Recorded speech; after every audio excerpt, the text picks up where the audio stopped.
So what's going to happen here, I'd also like to start with a few introductions.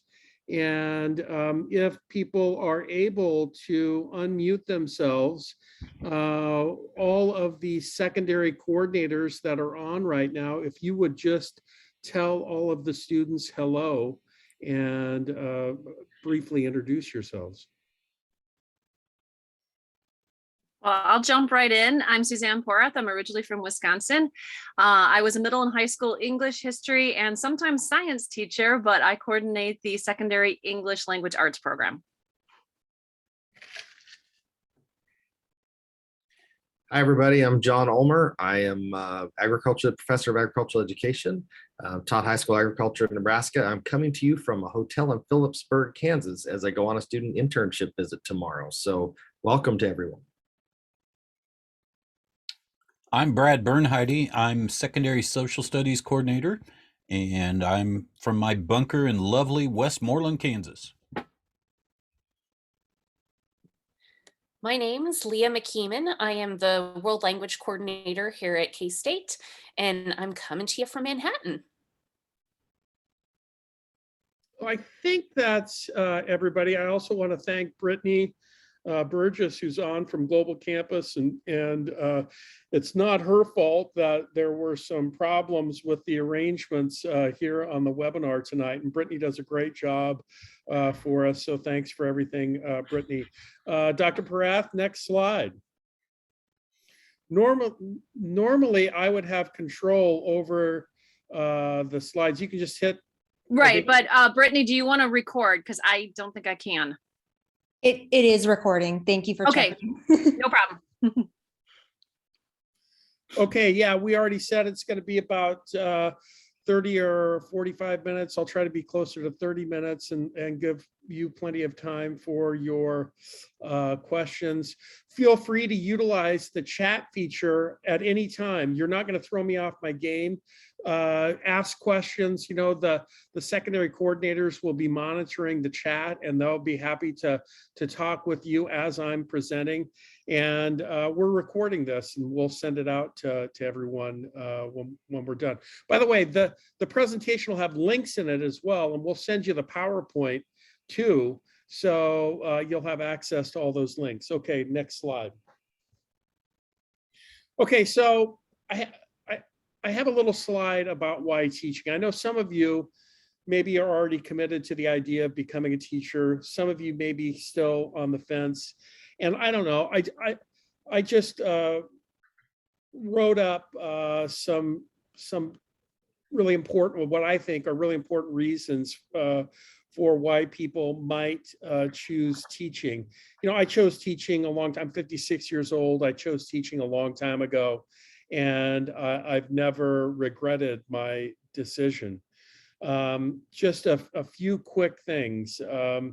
First of all, I don't think that there's very many jobs that give you as much satisfaction as teaching does. I mean, you are called to a higher purpose as a teacher. I mean, you are leaving a legacy every semester, every year, with a large group of kids, whether they're seventh graders or seniors in high school, and you leave a lasting imprint on the way that they perceive and interact with the world around them.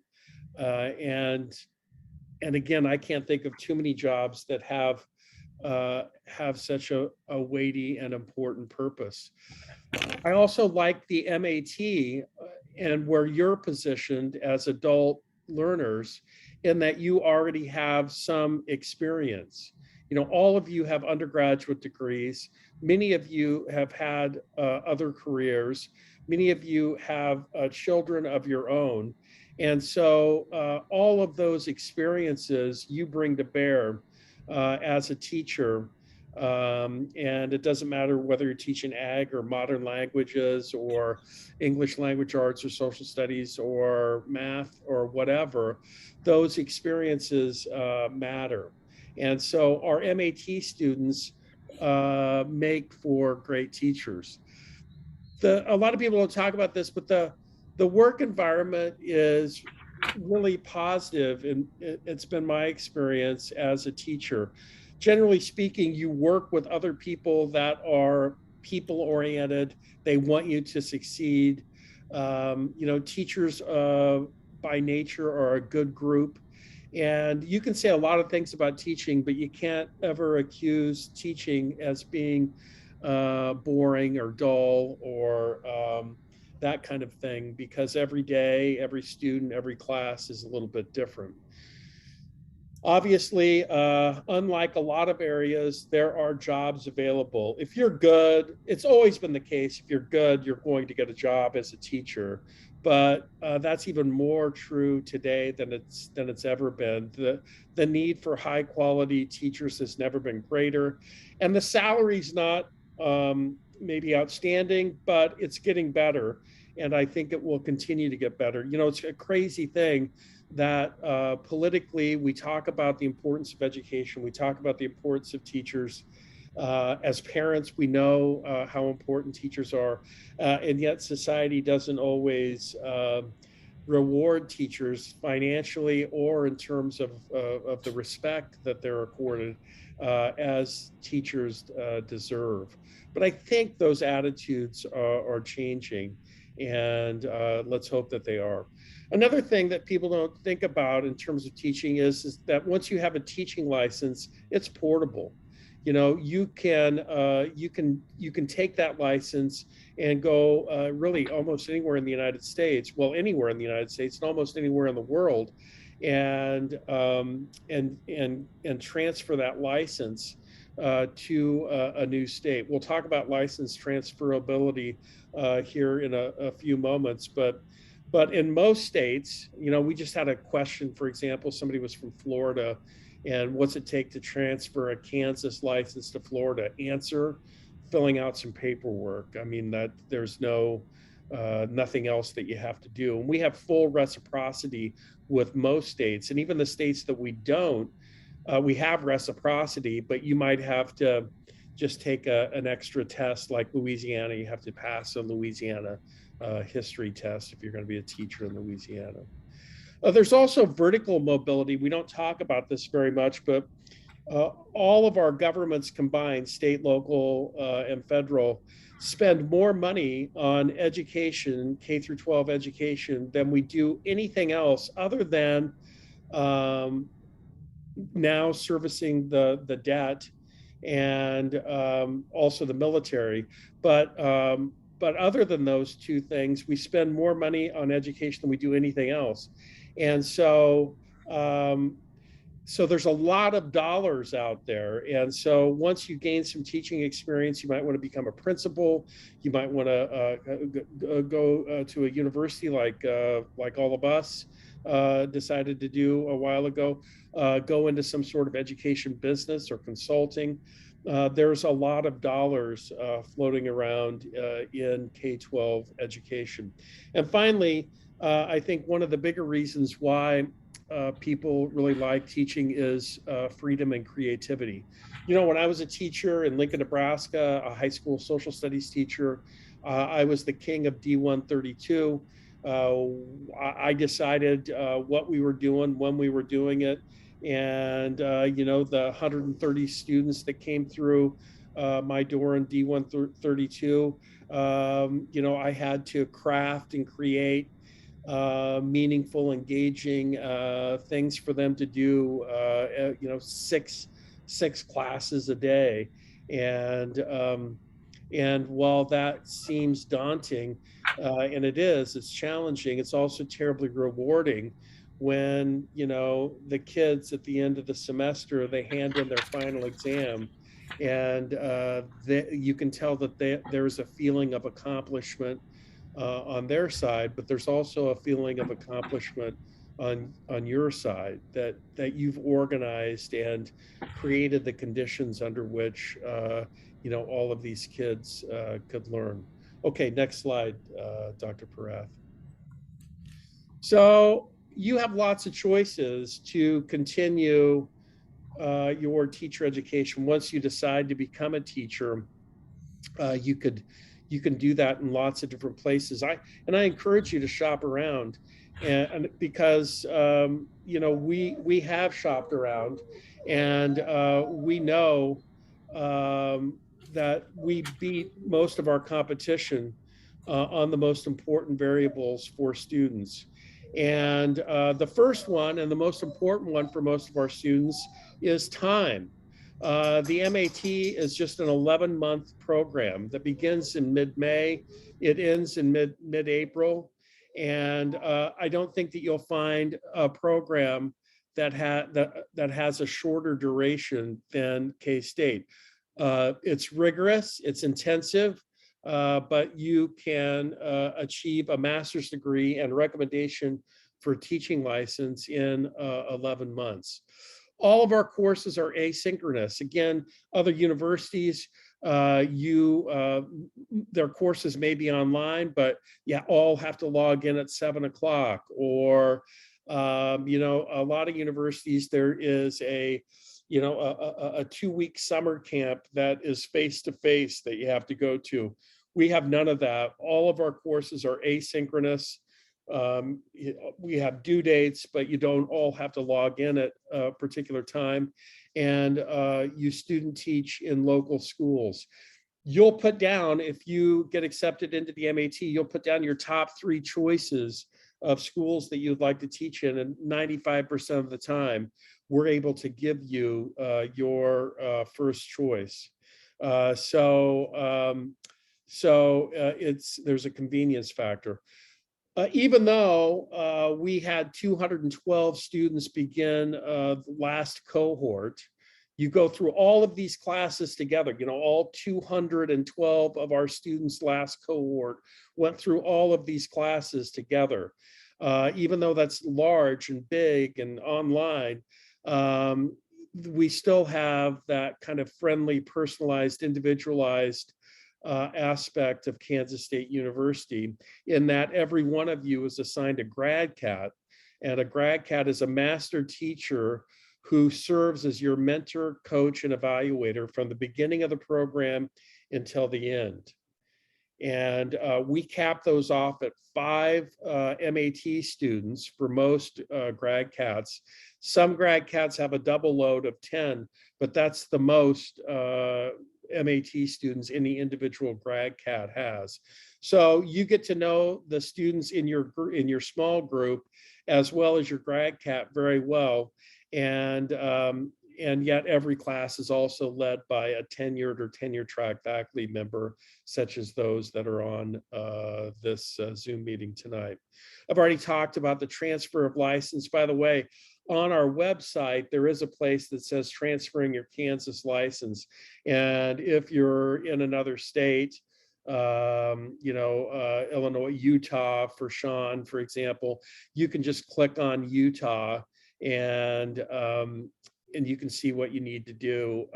Sean, if you email me after the meeting tonight, I'll send you the exact link for transferring your Kansas license to Utah. It's easy peasy. And we also have Di Murphy, who's in charge of licensure, that can help answer any of those questions. In addition to time, convenience, personalization, transferability, we also provide quite a bit of quality. Our MAT program is rated number 17 in the United States, according to US News and World Report. And all of the classes are taught by leading people in their respective fields. We have great resources at K-State. We're a Research One institution, but more important than that are the people that you'll be rubbing elbows with in the program. Harvard and Cal Berkeley and Stanford and Princeton, they all get their reputation. Yeah, partly because of the faculty, yes, partly because of the resources, yes, partly because of these huge endowments and scholarships, but mostly, I would argue, it's because of the quality of the student that they attract. So it matters, the students that you're interacting with and rubbing elbows with and sharing ideas with, matters. And so in the MAT, everyone has an undergraduate degree. So, there's that level. Everyone also was a fairly successful undergraduate. Most people have significant professional experience in other fields. So it makes for a really talented, high quality, diverse group of people. A lot of these presentations don't include tuition. Universities don't like to talk about tuition, but I do. I have 4 kids that are just, that have just finished school, and so tuition matters to me. Tuition is precisely $510.60, both in-state and out-of-state. It's exactly the same. And the tuition for the MAT is $15,828 even. That's tuition and fees. There are a few hundred, maybe not even that many dollars of books and other expenses that you'll need to buy. Many of the books in our MAT classes are ebooks and provided free as a part of the class.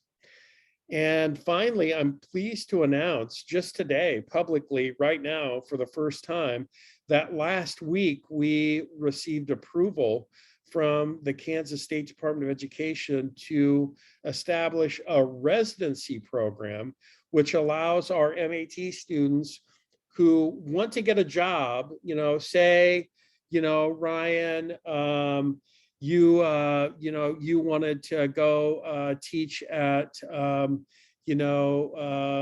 Manhattan High School, and Manhattan wanted to hire you, and you don't have a teaching license. Well, you could join our residency program, take that teaching job, and the MAT, instead of being 11 months, becomes an 18-month program, and you, in essence, you're the full-time teacher. You get paid to be a full-time teacher the whole time that you're doing your MAT courses. And so you would actually start this summer and do the summer sequence.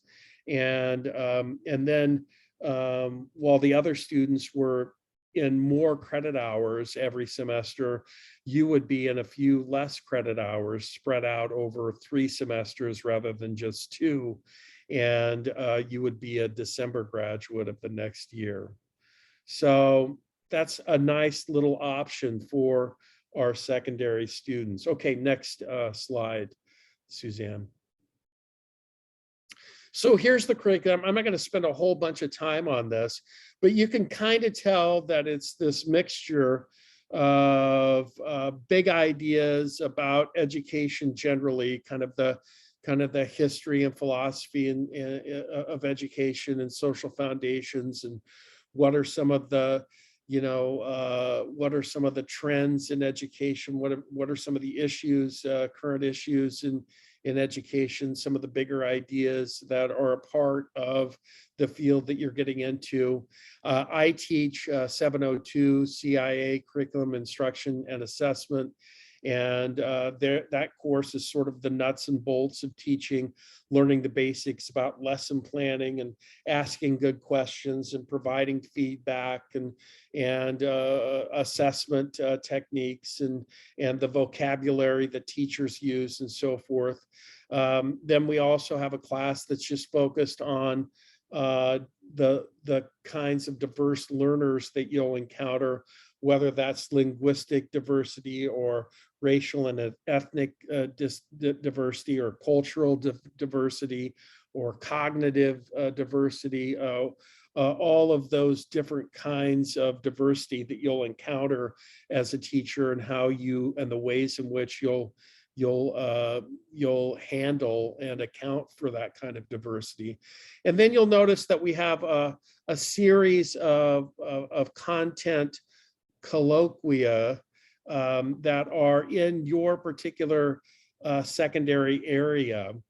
Ag has its own, you can see its own numbers, but for the other 4 areas, you sign up for a generic number, 797, EDCI 797, but that is geared towards your particular content field. So, you know, sometimes we make too much. This is just Tom talking. Maybe your other faculty members would disagree with me, but we sometimes make too much out of the distinction between content and method.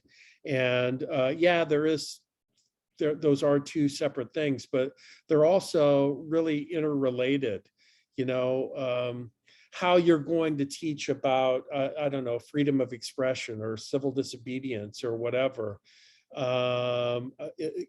It depends upon a whole variety of things, including knowing something about content, right? If you're really going to teach civil disobedience, well, you got to know exactly what it means. You got to know what it is, what it's not. You know, civil disobedience is not a rebellion or violent or, you know, all kinds. So you can't really, in my estimation, separate content and method. And I think in our colloquia, our secondary folks do a good job, a really good job of helping you kind of beef up your content knowledge, but at the same time, giving you ideas about how to make that content come to life for your students. So that's basically it. And you can see that you spend a little time out in the schools. In EDC 800 in the fall, you spend 64 hours out in local schools. Maybe that's Tuesday and Wednesday mornings, and you're able to get off work Tuesday and Wednesday mornings if you came in on Saturdays. We work out that schedule with you and your CT. We realize that you're all adult learners, and we respect that you have schedules and so forth.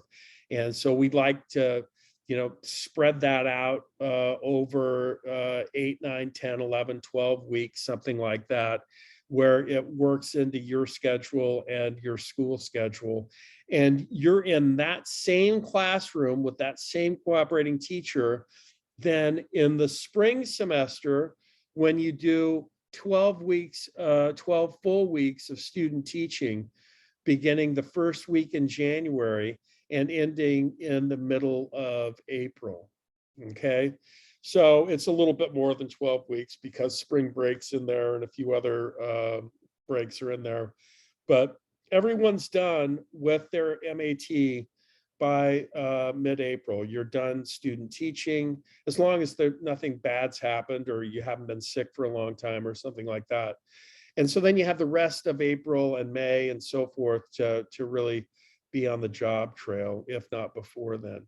Also, that last semester, you do, in addition to student teaching, which we call the teaching internship, you also do an action research class with Dr. Clark, and then a master's project, which is a teaching and learning portfolio. You're in that EDCI 890 from the beginning of your experience to the end, so you know exactly what the final exam is, basically, for your MAT from the very first day of class. Actually, during orientation, we'll go over what's in your teaching and learning portfolio.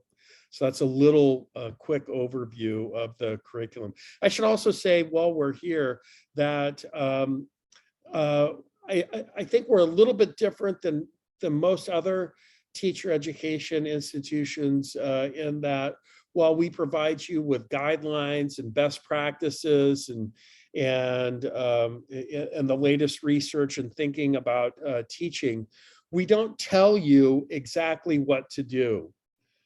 We still say it's incumbent upon you as the student, in the context that you find yourself, to mold and craft the very best lessons that you possibly can. So this is not a one-size-fits-all teacher education program. We'll give you the right stuff for you to create kind of your own edifice of ideas and skills and values that you can use to make judgments as a teacher and act on them in the classroom. Okay, next slide, Dr. Parath. So here's some good things to talk about. There are a lot of people interested in you becoming a teacher, frankly, and you sticking with teaching. And so we do have teacher loan forgiveness programs. By the way, if you click on that, when we send you this, it'll take you right to that. And you'll see that if you teach in a Title I school, and as it turns out, most schools in Kansas, most schools everywhere are Title I schools. To be a Title I school, you have to have 35% free and reduced lunch students in your school. And if you go to that website, you can even look at the schools in Kansas or in Utah or wherever that that you can that you could teach in to apply for teacher loan forgiveness. It's $3,500 a year for 5 years for a total of $17,500. So it's a decent chunk of loan forgiveness. Of course, you can apply for student loans. I didn't update this slide. That should be apply for 21-22 and 22-23. 21-22 FAFSA will get you financial aid and loans for the summer, and 22-23 will get you financial aid and loans for next fall and spring. If you're in Kansas, or even if you're, Sean, even if you're in Utah and we could convince you to move to Kansas, you can apply for the Kansas Teacher Service Scholarship. Now, English language arts, you can apply for this and teach anywhere in Kansas for 1 year, and you get the 22-17 in the fall, 22-17 in the spring, and it's free money. It's a grant. By the way, everyone who applies for it gets it. No academic prerequisites, no financial need, just we need teachers. We need English language arts teachers so bad that it applies for the entire state. And I think math is in the same situation. You just have to agree to teach math for 1 year anywhere in Kansas. If you're social studies, ag, or modern languages, then you have to teach in KCK, Topeka, Wichita, or the Western 1/3 of Kansas, okay? So my daughter, for example, she's a social studies teacher. She's a K-State grad, and she's been teaching in KCK for 2.5 years. She's getting teacher loan forgiveness. And she wasn't just on the Kansas Teacher Service Scholarship for a year. She was on it for like 3 years or 2.5 years, something like that. So she's getting all of that taken care of. There's also global campus scholarships. And again, folks, if you don't do anything else, you should apply for that Kansas Teacher Service Scholarship. You will get it if you apply for it. I've never had anyone not get it. I don't even know why they wouldn't give it to you. They have, to be honest with you, they have a big pot of money, and they're not going to run out. Global campus scholarships, these are need-based. You have to fill out a FAFSA. And I'd say 1/3 of our MAT students who apply for them get them. So it's a decent chance. And that's the summer, fall, and spring, all 3 semesters. You can do that. I already mentioned the 18-month teacher residency. You could use that as a way to pay for your MAT. And then if you're a veteran, there are certainly some options for you as well. And next slide. So there's a lot of people that are really interested in you becoming a teacher and willing to help you fund your teacher education. Grad school application is $65. You shoot me an email at the end of this or give me a call, and I'll send you an application fee waiver, so you're not even risking the $65. Your undergraduate degree needs to be, you need an undergraduate degree, and it needs to be about 3.0. Sometimes you say, well, Vance, I'm not going to finish my undergraduate degree until May. no problem. We'll admit you provisionally. And you just have to show us proof that you got it. Vance, I'm not going to finish my undergraduate degree until the middle of June. Again, we could admit you provisionally.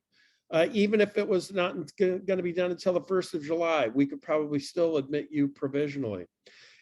Even if your undergraduate degree is below 3.0, it's not a deal breaker. We could admit you on probation. No one will ever know that other than me and you and the other 2 members of the admissions committee. And you just have to get B's or higher in your first 3 classes, and it goes away, poof. And so don't worry if your GPA is below 2.6, then you need to send me an email, and there's probably some additional steps we need to take to see what we can do to get you in. You also respond to 3 interview questions, video responses. They're innocuous questions. Don't study for them. There are things like, why do you want to be a teacher? What do you think you can add to the lives of students? Those kinds of things. And then names and emails of 3 recommenders. And then you need a passing Praxis test score. And so if you're really serious about getting into the secondary MAT program, you need to go to one of these. And by the way, there are links here to all of these. And go to one of them and sign up. You should also, here's the way to ensure or help to ensure success. Download their little pamphlet about what's in the test, okay? And the content outlines and all that stuff. It's all free, it's all right there. But then go ahead and spend the $35 or whatever it costs these days. It's 30, 35, something like that, to get the online practice tests. I think you can choose to buy 1, 2, or 3. And those are excellent resources for you to pass the Praxis test. And again, folks, my daughter did this, just a couple of years ago, and not only does it tell you that you got the answer wrong, it tells you why you got the answer wrong and what the right answer is. So it kind of teaches you, along with taking the test. Okay, next slide. Can I continue working? Yes, most of our students do until student teaching. Student teaching, first week of January to the middle of April, full-time job. Field experiences, same school, same cooperating teacher all year long, 64 hours in the fall, 12, 13 weeks of student teaching in the spring. You'll get a Kansas license. It's much easier to transfer for example, Sean, it's easier for you to transfer a Kansas license into Utah than it is for you to take, a disparate bunch of classes at Kansas State and say, I'm now applying for my Utah license. No, the way to do it is to get your Kansas license and then transfer it to Florida, Illinois, Oklahoma, Nebraska, Missouri, wherever. And we have people do it every year. We've been doing this for you'll be cohort 7, and so it's we just don't experience any turbulence with that. So and I think next slide, I think that's it. We'll have another webinar in March if you want to come back to that. We're going to send you, Brittany will send you the recording and this PowerPoint with all the links. Next slide. And there are all of our contact information. And again, to get the $65 fee waiver, you might want to take down my name. By the way, that number there that's underneath my name, that's my cell phone. And honest to goodness, you can call my cell phone anytime. All of our kids, my wife and I are empty nesters, and we don't have much going on. we watch episodes, different TV shows. And so you won't be, the chances are very good you won't be interrupting a thing. And you can call in the evenings or on the weekends. You can email me anytime, and email me for the application fee waiver, and we'll pay for your application. So, colleagues, what did I miss? Anyone? I think before we get too much further, because I see that John answered about science. We've got Alyssa who's interested in a science subject. Might want to talk about that. I can talk about that. Every year we have science people. In fact, was it this cohort or the cohort before? We had a PhD in physics, believe it or not, that wanted to become a science teacher. And what she did was did the elementary MAT. Okay, we have a secondary MAT, we have an elementary MAT. You do the elementary MAT, which, by the way, you teach science in the elementary MAT, but then you can test into, once you have your K-6 license in Kansas, you can test into any other secondary subject area other than special ed. And then she just tested into, I don't know if it was biology or physics or chemistry or physics or what she tested into, but that would be your best pathway for us. Or go mathematics. You can go secondary mathematics, and once you have your secondary mathematics, you can test into science as well. Oddly, you can test into between secondary subject areas and from elementary to secondary, but not secondary to elementary. You can't test into elementary. So that's interesting. Tom, I was going to mention that part about the secondary to elementary. So thank you for saying that. The other thing I was going to make sure nobody was confused about is I said that I was actually out in amongst the state on a student teacher internship visit for tomorrow. That is actually our undergraduate program where we still visit our students in person, but through the MAT, you will be visited virtually. So no matter where you are in the state or the country, we do our visits virtually. We do not require a faculty member to come out and see you.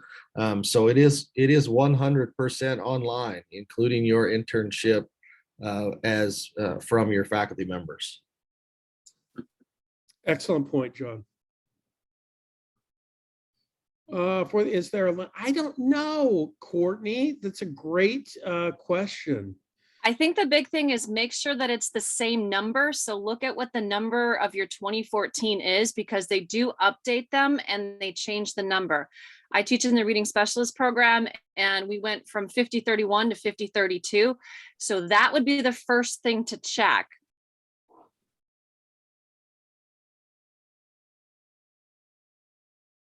And then we can always involve Di on the next part, because you need to have that passing praxis score if KSD would accept a score from 2014. Yeah, we will. I'm so used to being host and being able to see myself and so forth, and see how many people did we have on here tonight? We have 25. Excellent. That's outstanding. I love it.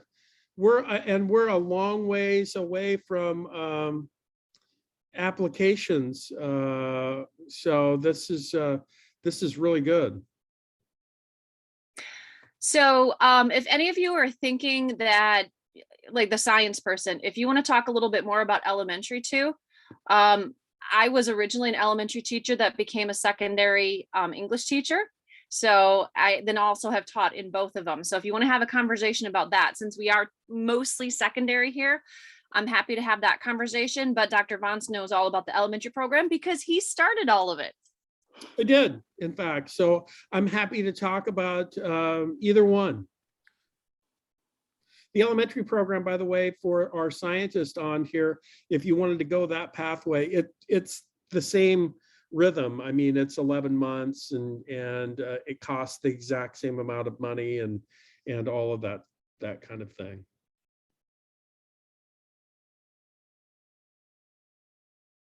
A few of the Praxis tests are, when you go on and look at them, they have specific dates or weeks that they can be offered. Agriculture is one of those. Currently, the Education Testing Services is doing an at-home distance one, so don't get too tied up in the dates that are on there. Keep going through, because if you were going to do one now, I believe the date for the ag one, and I think some of the language ones are as well the same. Those are quickly approaching or may have passed, but the at-home ones are offered more often. I do not know a lot about them other than we've had other applicants who have told me they have taken them and had a good experience with them. Excellent. Am I saying your name right? Ileana. I think I got that right. Ileana? Yes, but she's on her daughter's. It's Veronica's. Oh, it's Veronica. That's right. Yep. Veronica. Yeah, you would go ahead and just apply for the MAT. And you got to get accepted into the MAT. That's job one for the residency. Then you get a job. You apply for a job someplace, get a job, and tell them that you want to do the residency program. And then you show us proof of employment, and voila, you're in the residency program. So yeah, basically, because you're interested in English language arts, so go ahead and take that Praxis, apply for MAT, then apply for jobs, and you can make the shift of whether it's the 11-month or the 18 months once we know you got a job. Dayton, a great question. Dayton says, hey, what if we got hired as a teacher? Does it need to be specific to the program that you're enrolled in at K-State? Yes, it does. So now, for example, social studies is a broad field. English language arts is a broad field. Actually, all of these are broad fields. So it's, you can't get a job, as a PE teacher and then say that you're doing the English language arts residency. It doesn't work that way. So you have to be in the same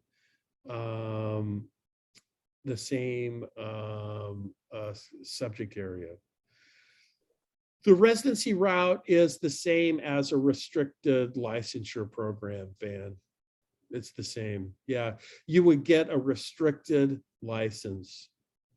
And there are other programs that offer that same thing, but they're slightly different than what we have. And I'm not going to throw anyone under the bus.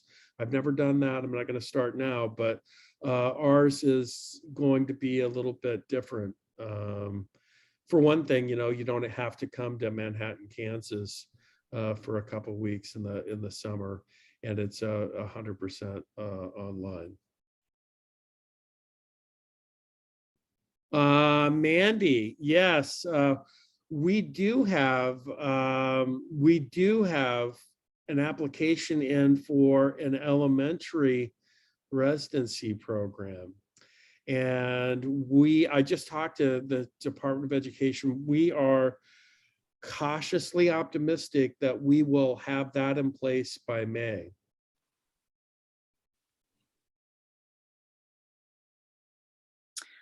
Francisco wants to know about last semester you have to teach full time for how long? For the student teaching is 12 weeks. We call it a 12-week experience. It ends up being 13 and a half because there's spring break in there. But again, it goes from the first week in January, whenever the kids go back to school, January 3rd, 4th, whatever it is. And then everyone's done by the middle of April, like by April 10th or so. And Van followed up, most restricted licensure programs require a BA in the content area you want to teach in. Is that the case for the residency? Yes, it is. And, but there's some wiggle room in terms of what kinds of undergraduate degrees, will count. For example, in mathematics, your degree does not have to be a straight mathematics degree. It could be a science degree that had lots of mathematics included in it. And Dr. Nguyen decides that, you have sufficient content background as an undergraduate, plus you pass the praxis, so you can be in math. And there are modern languages, for example. Dr. McKeeman might talk to this as well, but I think if you're fluent in another language, even if you don't have an undergraduate degree, is that right, Dr. McKeeman? Correct. So if you have any undergraduate degree, as long as you have a proficiency in the other language, we'll accept you. And Dr. Ulmer, what will, what kinds of degrees, ag economics, I assume, would work, and those kinds of degrees? Yeah, we originally said only degrees in the agriculture field, but now we've also seen students or applicants who have environmental or natural resources related degrees from other areas, which are very closely related to agriculture, but not often seen as an ag degree. So I believe we'll have an applicant this year who has a degree from the Kansas State University's College of Arts and Sciences that was natural resources related. I see. Ag experience is also, we can also look at years of ag experience as well. Excellent. Fantastic. I didn't know that. I'm learning something here on the webinar as well. We made that decision this year based on a student from Iowa, actually. I love it. I love it. I love it. And Dr. Bernheide, you have all kinds of, history, US history, world history, political science, psychology, sociology, anthropology, economics. We've got such a broad subject matter and so many people that can bring something to the field that we are very flexible on it, and we rely heavily on that praxis test as the major deciding factor. So Brandy says she already has a license. Took a very sorry about that. In fact, it was just rude. That's good. Well, yeah, if you are, so I guess I don't understand, Brandy, exactly what your question is. If you already have Kansas license, then this program probably isn't for you. Unless it's a provisional license or something and you wanted to get a full license, we can help you with that. But I'm not sure that, I would hate to have you spend money on a program if you already have a Kansas teaching license. You feel free to give me a call and I'd be happy to talk through your specific situation.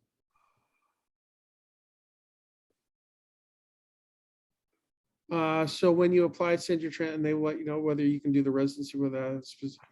Yeah, I mean, not only whether you can do the residency program, but they'll say whether or not if the degree works for the MAT, it works for the residency as well. Okay, I think that's safe to say. Isn't that true, colleagues?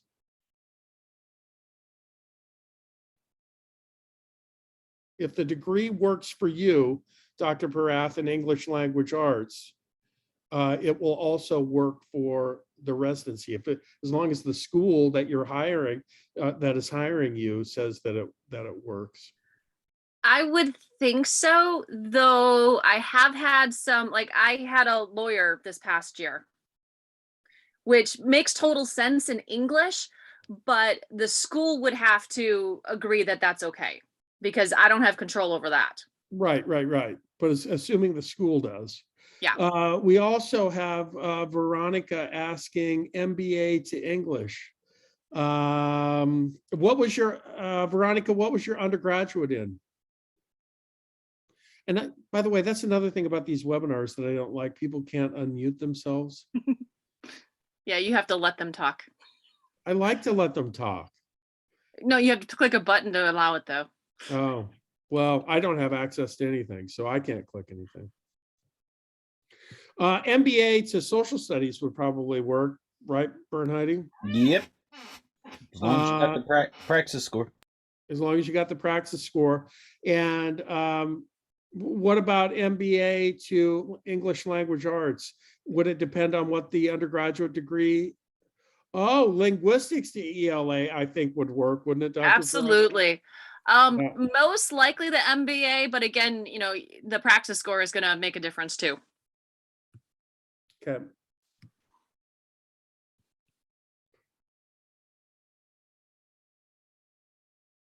Marketing degree, math and social studies.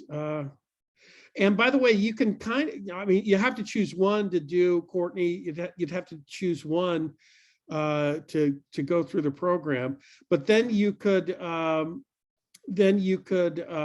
know, test into the other one.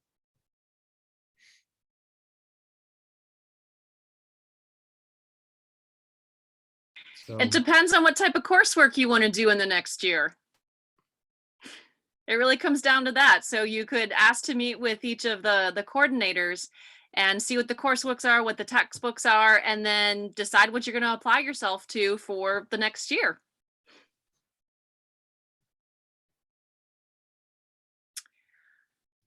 So, and that goes for you too, Alyssa, that as Dr. Vaughn said, if you get a secondary teaching license in anything, you can test into another secondary teaching license. You cannot test down to elementary. If you get an elementary, you can test up into any secondary content area. So it kind of depends on what you want to do. In our case, we don't offer a licensure in science. So you're going to want to look at something. If you want to stay secondary and do your practicum and student teaching in secondary, then most likely either social studies or math might be the way you want to go, probably more math. And then you could test into the science content area through the Praxis. But if you're not quite sure about that, then you could go the route of elementary, which is a K-6 license, and then test into a middle or high school secondary content area. It really is up to you and what you want to study. And also thinking about, you know, maybe not just like, what do I want to teach right away, but might you want to move in 5 years or 10 years between grade levels?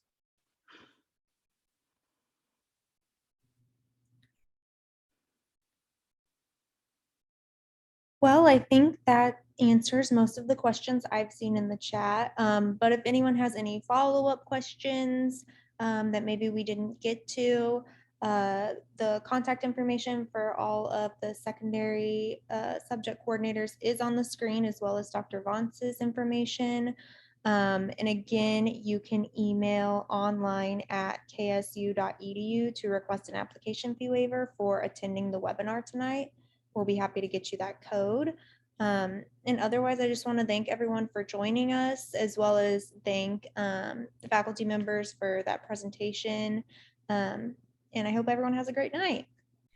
thank you so much, Brittany. Really appreciate it. And everyone, thanks so much for coming. What a great turnout on a cold February night. Really appreciate it and hope to see your application soon. Don't hesitate to reach out to any one of us.